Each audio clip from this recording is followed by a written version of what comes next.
S200 motors ignited. LVM-3 Bluebird Block 2 mission, a majestic liftoff. The rocket is beautifully searing through the bright Sriharikota sky.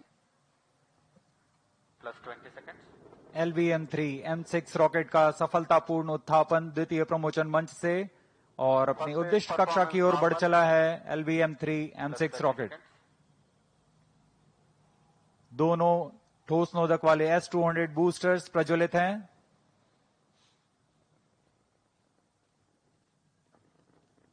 प्रथम चरण का कार्यकाल लगभग 126 second का होगा और इस दौरान यह लगभग 6000 किलो न्यूटन प्रणोद उत्पन्न कर रहे हैं। Very thrilling vibration at the launch base due to the thrusting of twin S200 motors. Plus 1 minute. Shato engine main auto. बहुत ही साफ नजारा देखने को मिल रहा है। यहाँ उपस्थित लोगों को बहुत ही रोमांच का अनुभव हो रहा होगा। बहुत दूर तक हम इस यान को देख पा रहे हैं और मुमकिन है कि प्रथम चरण का प्रतिगमन भी देख सकेंगे। Each S200 motors generates 5,952 kilonewtons. Burn duration for present mission is 132.5 seconds.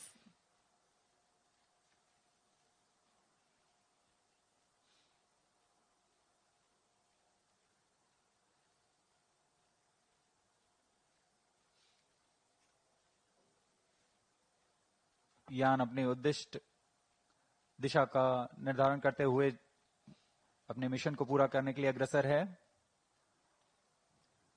We are 111 seconds into the flight. यहाँ इसकी पुष्टि हो चुकी है। द्वितीय चरण का प्रज्वलन शुरू हो चुका है जो कि L110 चरण है।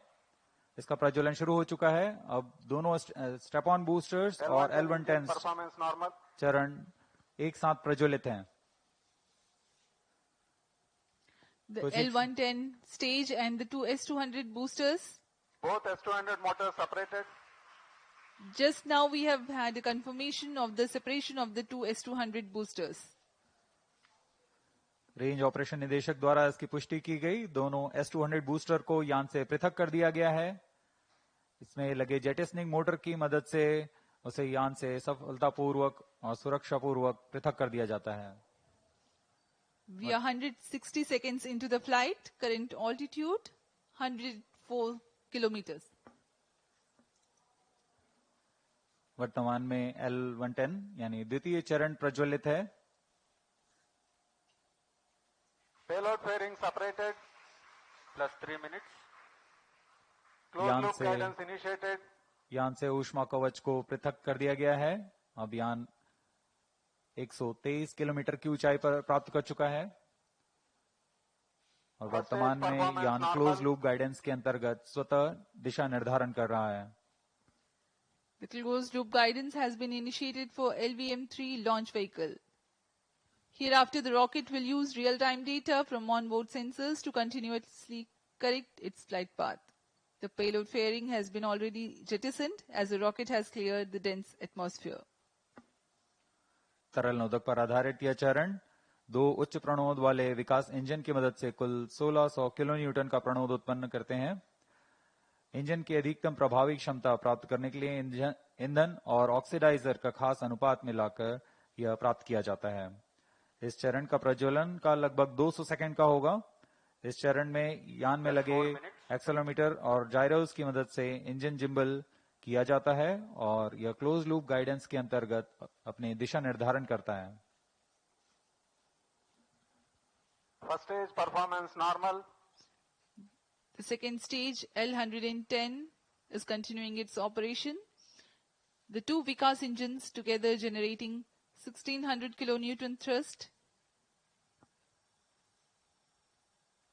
The tracking station at Shah Sriharikota continues to track.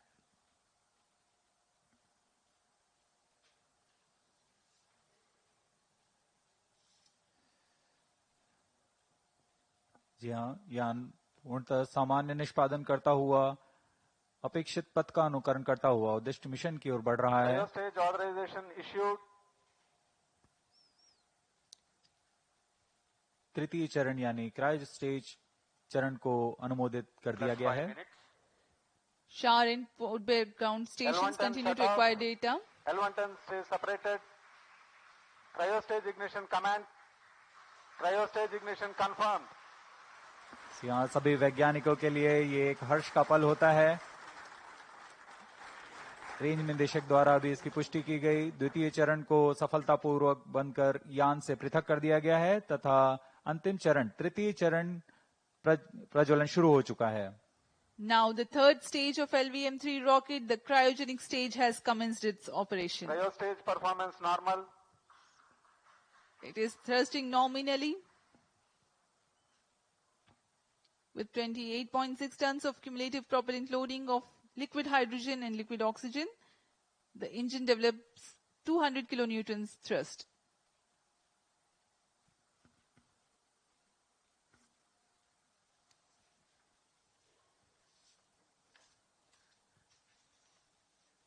LVM-3 rocket के ऊपरी चरण जो कि क्रायोजेनिक अपर स्टेज कहलाता है, क्योंकि इसमें क्रायो ईंधन लिक्विड हाइड्रोजन तथा लिक्विड ऑक्सीजन का प्रयोग होता है।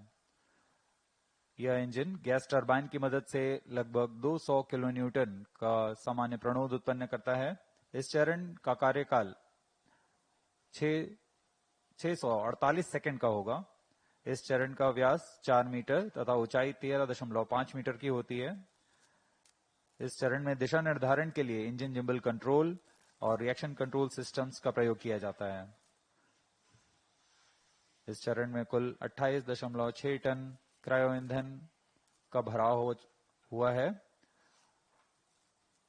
और यह अपनी उद्दिष्ट कक्षा की ओर अग्रसर है। क्रायो चरण सबसे जटिल इंजन माना जाता है क्योंकि क्रायो ईंधन जैसे 7 minutes. लिक्विड ऑक्सीजन जिसका कि बॉइलिंग पॉइंट -253 डिग्री सेंटीग्रेड और लिक्विड ऑक्सीजन का बॉइलिंग पॉइंट -183 डिग्री सेंटीग्रेड होता है। इस तापमान में ईंधन को तरल बनाए रखना और इनका कार्यान्वयन करना सबसे जटिल कार्य होता है, लेकिन भारत अब इसमें पूर्ण